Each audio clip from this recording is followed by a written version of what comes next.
Is it time to give up on the Yankees? You are Locked On Yankees, your daily New York Yankees podcast. Part of the Locked On Podcast Network, your team every day. Welcome to Locked On Yankees, which is part of the Locked On Podcast Network, your team every day. Thank you for making us your first listen every day. I'm Stacey Gotsoulias, and with me, as always, is my producer, Steve Granado. Steve, I don't want to be negative. I'm trying not to be negative today. I'm so proud of you. I'm so proud of you. You're doing great over there. And hey, it's not like 1 a.m. either. So that, positives. That's Hey, true. coming up on today's show, thanks so much for clicking and thanks so much for being a part of this community. We all need each other right now, right? Later on in the show, we're going to see what in-house options the Yankees have, if any, and talk about what paths they might be taking here moving forward after this really tough road trip. We also have the boys from Locked On Angels to join us here later on to talk a little bit about this past series, but more to talk about the odd similarities between these two teams. Very, very strange. But first, Stacey, I'm going to ask you, and I think this is the first time I've asked you this season. Have you given up? Is it over? I'm close. I'm not there yet. I still feel like I'm not there yet.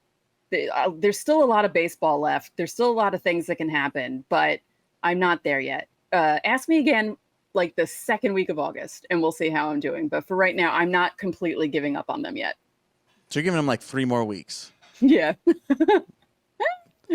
See, Because, look what I've done for you. Look at the positivity right here. I know. I'm one of the most pessimistic people on earth, and I try not to be on this show, and I wasn't for the beginning of the season. I was trying to be kind of sunshine and roses, and no, it's not over. No, they could still do this, and it's hard to believe that it's not over, but I'm holding out hope that maybe this team could turn it around enough where they can make a wild card spot. The Orioles have done what Yankees fans wanted the Yankees to do. Yeah. Yep. They're in first place. Crazy, right? The What a AL year. East, ladies and gentlemen. The AL East, Major League Baseball, ladies and gentlemen. Carlos Rodón, Stace, I think let's talk about his game in Anaheim. A very hot day. I was out at the ballpark. Plenty of Yankees fans, just like they always show up in Anaheim.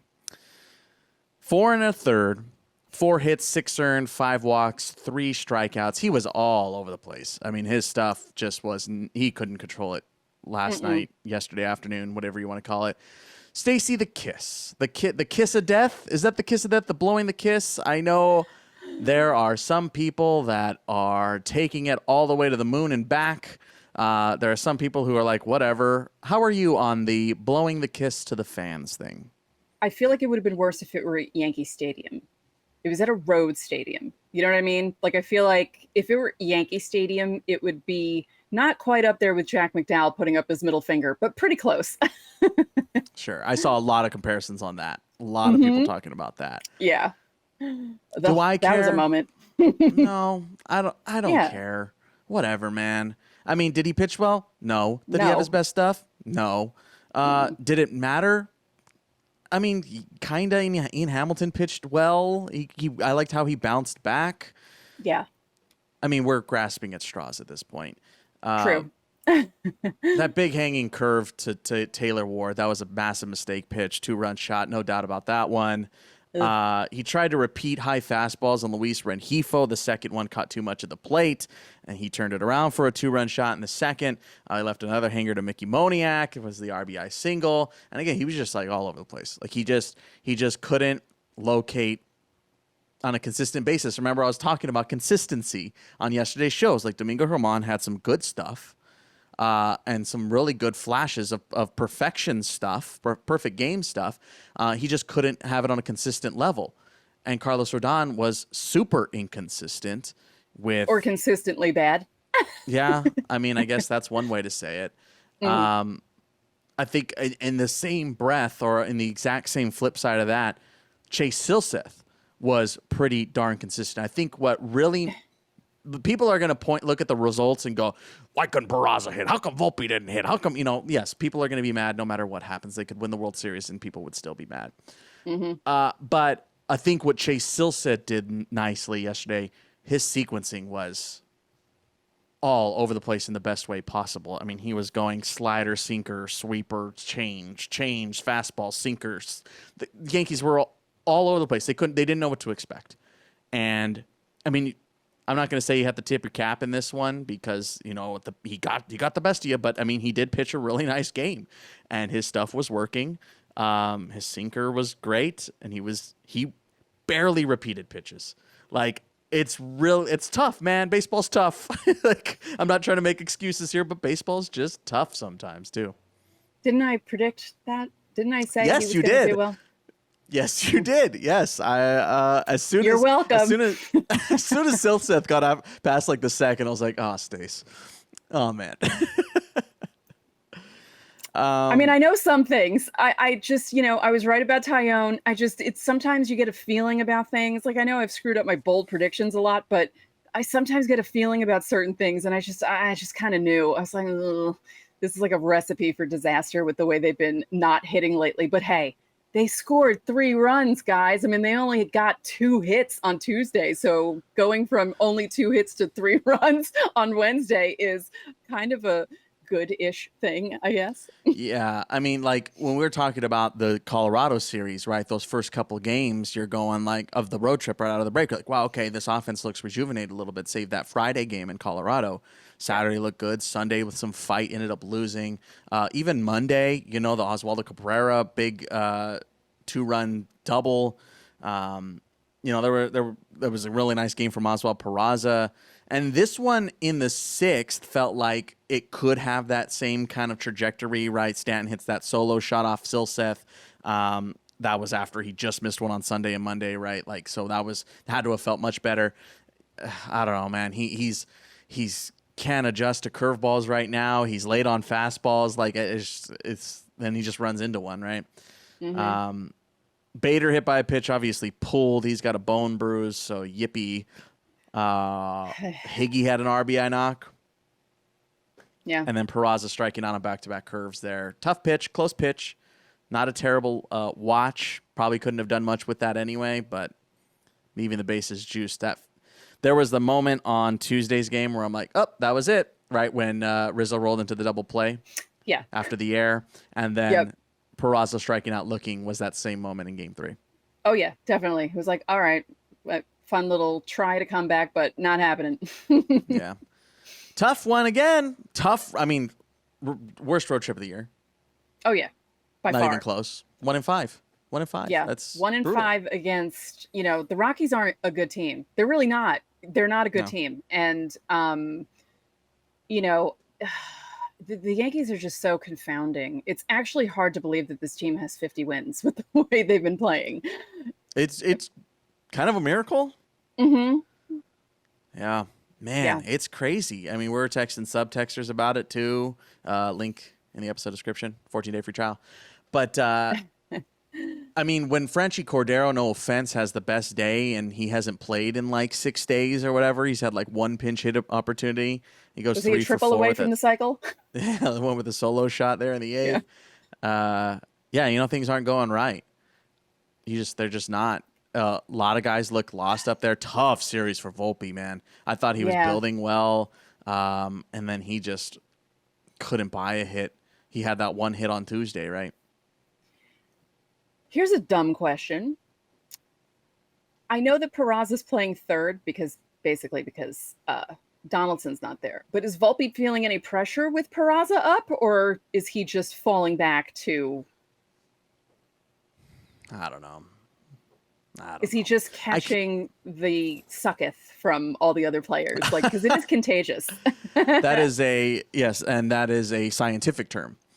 Yes. That is a baseball sabermetric term, the sucketh. Yes. Or I don't know. The vortex of suck. Yeah, I'm not going to try and get in his head. He had a tough series, man. He just had a tough series. And I was really liking what we were seeing at him pre-All-Star break. Liked what we saw out of him in Colorado, but this, it's 3 games. Yeah. It's 3 games. You don't want to go too hard in either direction. But yeah, no, I mean, it's Volpe's not the problem. Right. No. And he hasn't been the problem all year. No, he really hasn't. He hasn't. And we said that. We've said that. I've said that. He's not the problem. The whole team is the problem. Or, 90% of the team is the problem right now. I just don't like the base running mistakes, the sloppiness. Something needs to be done.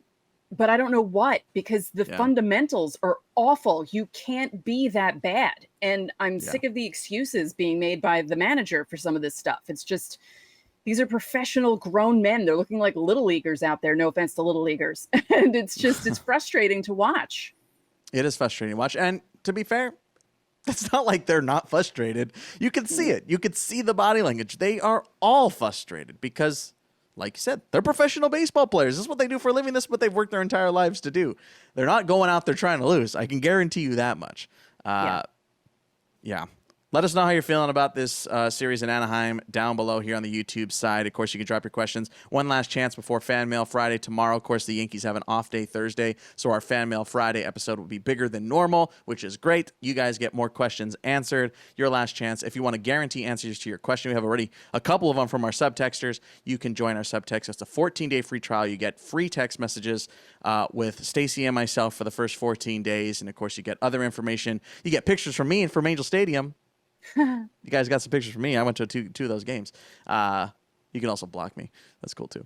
But again, all the information is in the episode description. We're going to step aside. When we come back, we got the Frisch brothers from Locked On Angels, and we're going to take a look back at our bold predictions. Let's see how bad I did.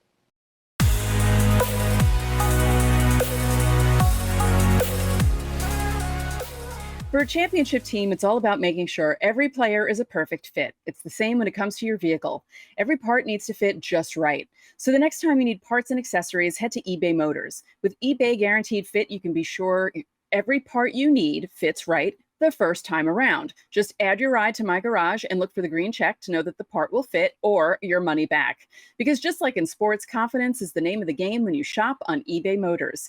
And with over 122 million parts to choose from, you'll be back in the game in no time. After all, it's easy to bring home a win when the right parts are guaranteed. Get the right parts, the right fit, and the right prices on ebaymotors.com.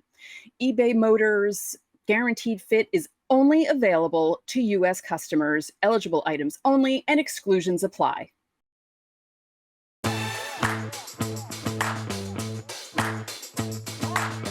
Locked On crossover today. Angels, Yankees. Hey, to Angels fans, hi. Remember me?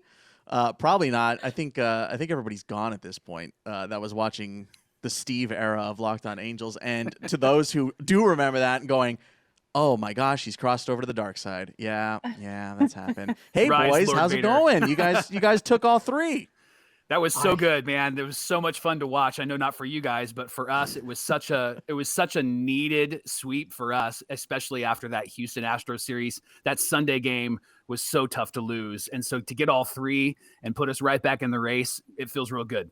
We are always the team that other teams get right against. And so we were very concerned about that in this series. Fortunately, we finally got one. Previously it was the Padres who got right against the Angels. And I think, gosh, even the Dodgers were struggling when we faced the Dodgers, and then they went and took all four against the Halos. So sorry it had to be at your guys' expense, but it does feel good to get right against the team. Before the series started, Stacey and I do this segment called Bold Predictions on the show. So we would like to show you guys, and we've been keeping track. We've been doing this for about a month. Okay. We'd like to show you guys what Stacey and I's bold predictions were before the Angels-Yankees series. Do you have any bold predictions for this series against the Angels? Severino will have the best start out of the three. Ooh.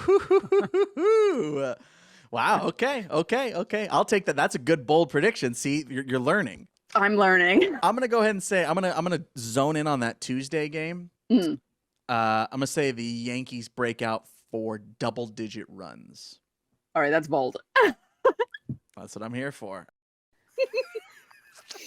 Yay! So I just look. They were bold, very Yeah. bold. You're so bold. That's the point. And you guys know Sandy had not been pitching well. Yes, Right. 100%. So I don't think that was If- too crazy. If it of a was going to bold be prediction. if it was going to be any start, it was going to be that Sandy start. Yes. And so he surprised all of us with the way he came out on Tuesday. So that was huge. Stacey, congratulations. You have now officially taken over the Locked On Yankees bold predictions lead, 3 points to 2.5. Your first lead. My first lead. Yay. Well done. Yay. Take a bow. Take a bow. Yeah, seriously. Guys, I also wanted to talk about just the similarities of these two teams. Yes. Right? Like you mentioned that the Angels have been the team that a lot of teams get right against. Mhm. The Yankees were hoping that the Angels would continue that trend. Yes, I'm sure. obviously. Yep. But I mean, like records-wise, trajectory-wise, hatred by the fan base of their manager-wise, like these teams are like weirdly similar. Yeah, I saw Fire Boone trending the other night when he didn't walk Ohtani, and I thought, hey, that's what Angel fans always say, fire Nevin. I was like, they have the same solutions as we do. Yep. Yeah, and then when he defended it and said, that Moniak kid, he's really great. Even Angel fans were like, yeah, but you still don't pitch to Ohtani. And so there's just really dumb decisions made by both managers. And we look at what happened. I mentioned Sunday against the Astros.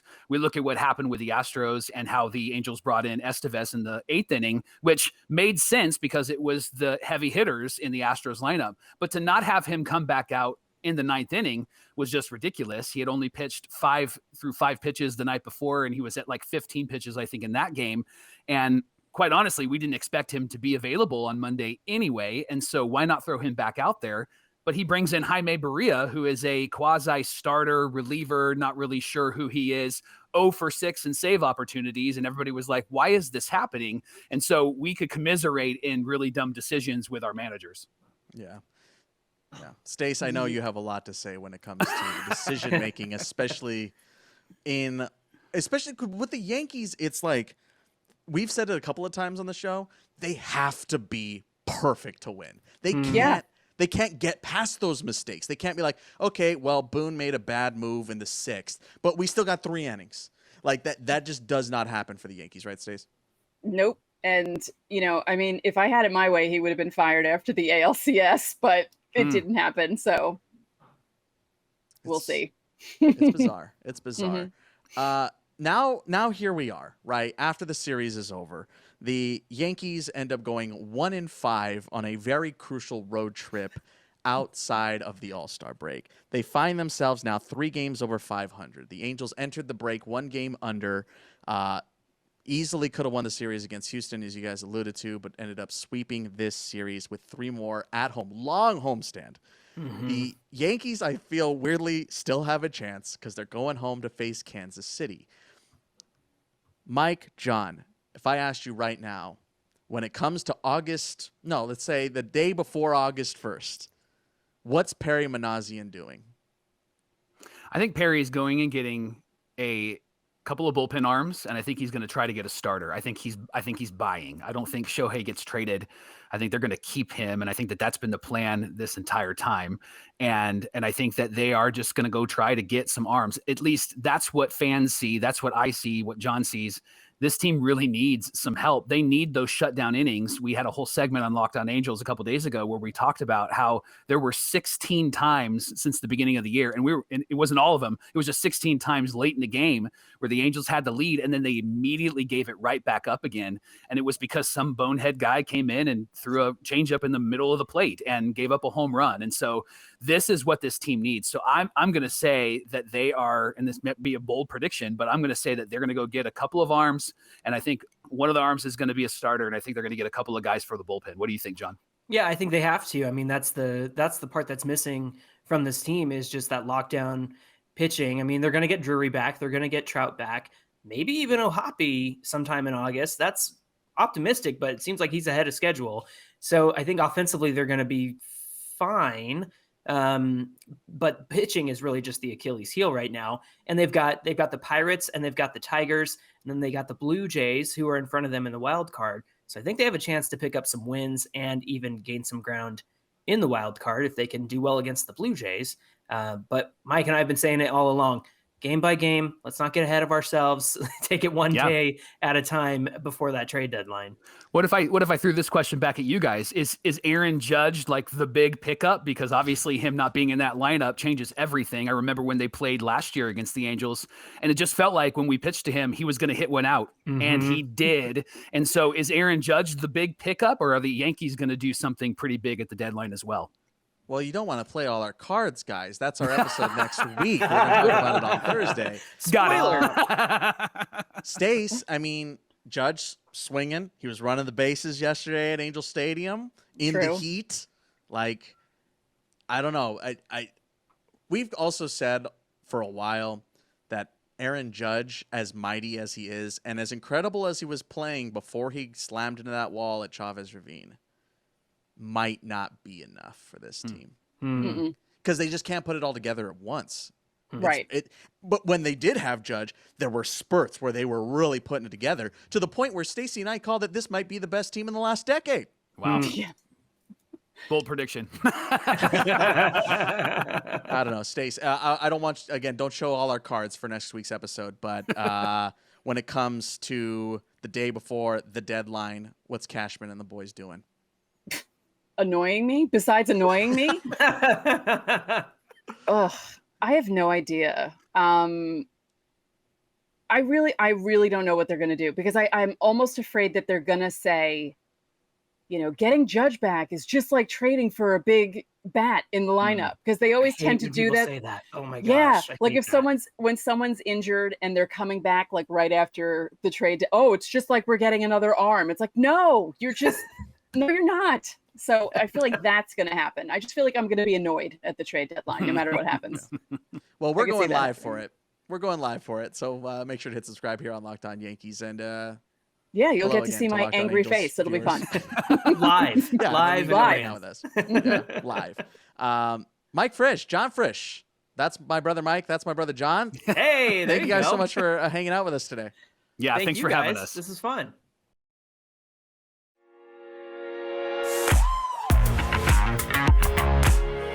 Back here on Locked On Yankees. Thanks again to the Frisch brothers for hanging out with us here today. Love talking to those guys. Those guys are a beacon of sunshine.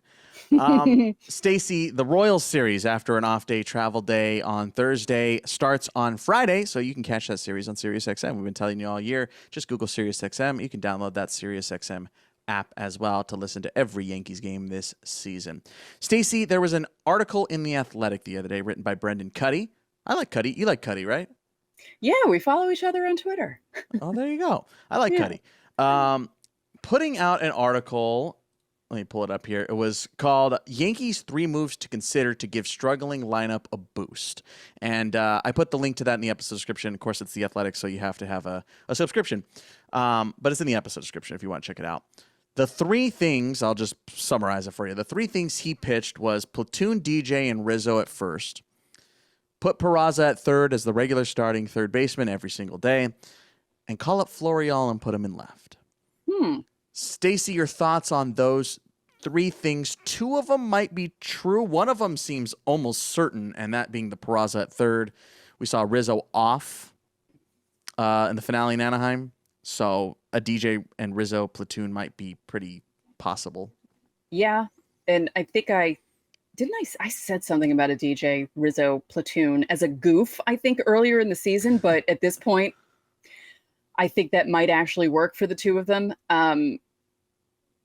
The Peraza at third, obviously, yes, just keep him there for the love of God, Boone.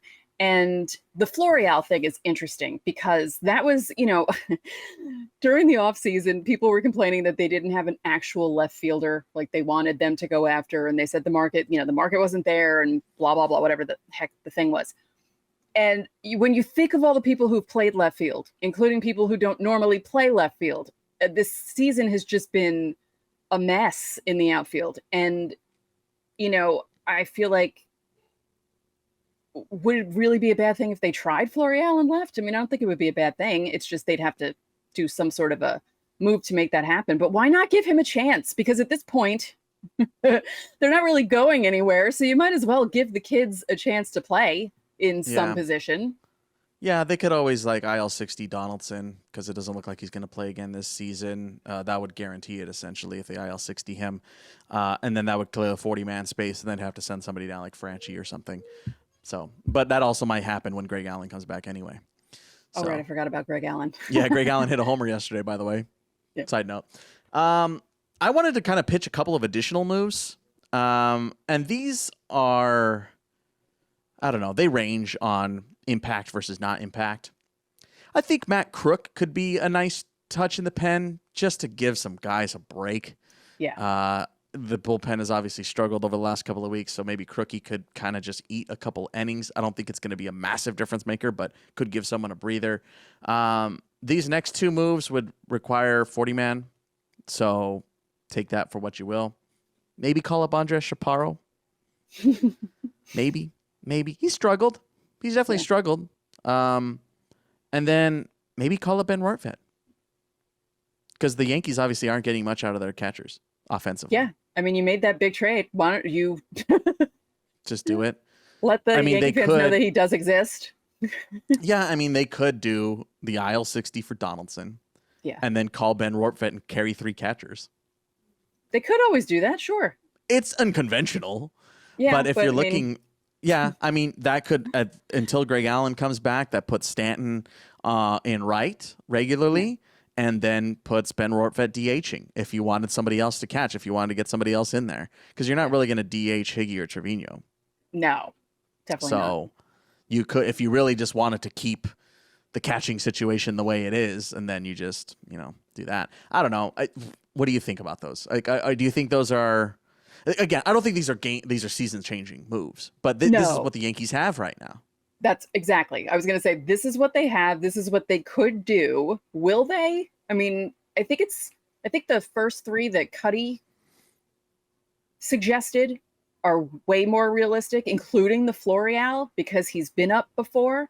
I feel like he'd have a better chance if they actually play him a little more than they usually do when he comes up, because it's so or at all. Yeah. Cause a lot of times it'll be sporadic when these guys come up, and then people the knock will always be, well, they can't cut it in the majors. It's like, well, yeah, of course not, because he's up for 12 games and playing in 3 of them and coming in as, a defensive replacement. Like, what do you expect these guys to do? Yeah. So, yeah. I mean, Crook could be good for the bullpen though, just to have him there really, and have that other lefty in there. Yeah, they'd have to send someone down, which they have a couple of. They could do something in the pen that way. If they're sellers, I think there's a lot of moves they can do here. You could get something for IKF. You could totally get something for IKF. Yeah, that's total. I mean, you're not going to get anything crazy back, but you'll get something. Yeah, You'll get more than a bag of balls. Yeah. You can get something for Wandy. 100% you can get something for Wandy. You could easily get something from Bader. If you wanted to move all those guys. I think if you are able to move those 3 guys, IKF, Wandy, and Bader, all expiring at the end of the year anyway, and the IL-60 Donaldson, that clears 4 40-man spots. Yeah. So that, I mean, you're going to have to put Dominguez there soon. That wouldn't be this season, but, you got to clear some 40-man space here regardless. I mean, those all 4 will be gone anyway.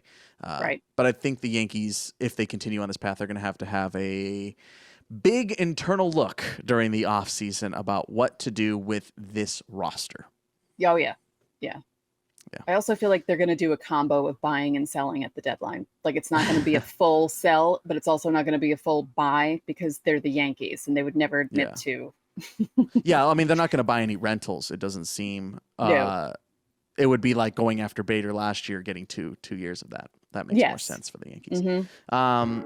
We're going to take a deeper look again if they're buyers or sellers next week. So hit subscribe, of course, to do that. You can drop your questions for Fan Mail Friday. That's tomorrow. You guys already know that. And then there's subtext as well. 14-day free trial in the episode description. But that's going to just about do it for today's Locked On Yankees. I'm Steve Granado. And I'm Stacey Gotsoulias. We'll see you tomorrow.